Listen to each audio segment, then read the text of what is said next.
Hey there, fishing fans! Welcome back to Fishing Advisors. Today, we're diving into a topic that's often debated among anglers. Does a heavy leader kill your fishing lure action? Whether you're new to fishing or a seasoned pro, the question of using a heavier leader can impact your setup and, ultimately, your success on the water. In today's video, we're breaking down the myths, facts, and everything in between. Stick around, because by the end of this video, you'll know exactly when a heavy leader might affect your lure and when it's just a fishing myth. Let's jump right in. Before we dive into the effect of heavy leaders on lure action, let's clarify what a fishing leader actually is. A leader is a short section of line attached between your main line and your lure or hook, and it's usually stronger or more durable. Anglers use leaders for a variety of reasons: to prevent line breakage, to avoid losing tackle to sharp-toothed fish, or to make the line less visible in clear water. But does the weight of that leader really make a difference in how your lure moves? That's what we're here to find out. Now, let's get to the main question: can a heavy leader kill your lure action? In short, yes, but it depends on a few factors. Heavy leaders can impact the natural movement of your lure, especially with lighter lures that rely on subtle action to attract fish. For example, a light jerkbait or top water popper can lose some of its finesse with a thick, heavy leader attached. But with heavier lures or when you're fishing in deep water, the impact of a heavier leader can actually be minimal. So, the real trick here is knowing when to go light and when it's okay to go heavy.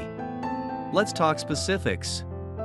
Some lures are definitely more affected by a heavy leader than others. For instance, finesse lures like jerkbaits, poppers, and lightweight soft plastics can lose their intended action if paired with a thick leader.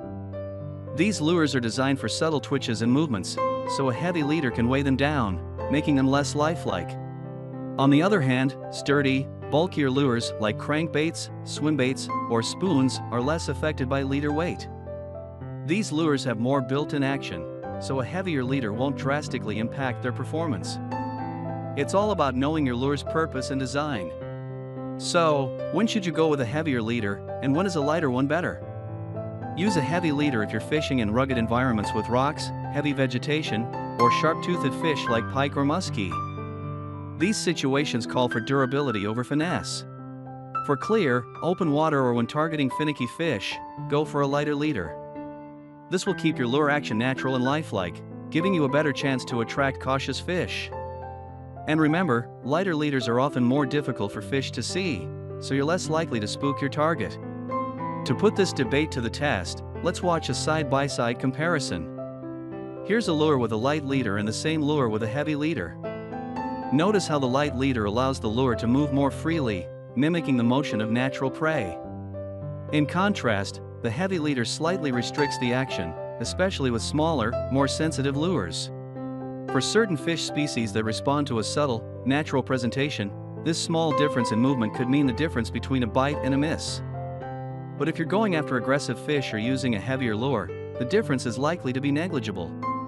Alright, here are some quick tips for picking the right leader weight. First, match the leader to your lure type and the fishing environment. If you're fishing in clear, calm water with finesse lures, go with a light leader, something around 6 to 12 pounds test for smaller fish or clear water conditions. For heavier lures, or when fishing in rough or abrasive areas, you can go up to a 20 to 40 pounds test, depending on your target species. Lastly, keep a variety of leaders in your tackle box. It's always a good idea to have options so you can adjust based on the conditions you find on the water. And there you have it, the truth about heavy leaders and how they impact your lure action. Now you know when to go heavy, when to go light, and how to make the most out of each situation. If you found this video helpful, give it a thumbs up, subscribe for more fishing tips, and let us know in the comments, what's your go-to leader weight? Thanks for tuning in, and tight lines, everyone!